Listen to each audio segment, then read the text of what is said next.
মা বললো গয়া, আমি শুনলাম গোয়া। এই মানা, তোর জামা কাপড় সব ভালো করে গুছিয়ে নে, আমরা পরশুদিন গোয়ায় যাব। ওয়াও, আমরা পরশুদিন গোয়ায় যাব। মা, খুব মজা হবে তাহলে, সবাই মিলে আমরা গোয়ায় যাব। আসলে ওখানে গিয়ে তোর ঠাকমা তো মানত করেছে তোর দাদুর জন্য তপস্যা করবে।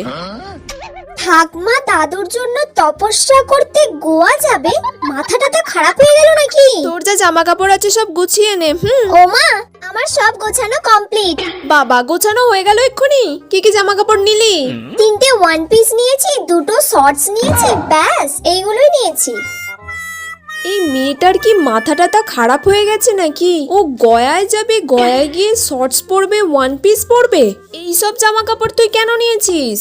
গয়াতে গিয়ে তুই শর্টস পরবি, ওয়ান পিস পরবি? তোর মাথাটা তা খারাপ হয়ে গেছে নাকি? গয়া? আমি তো ভাবলাম গোয়া।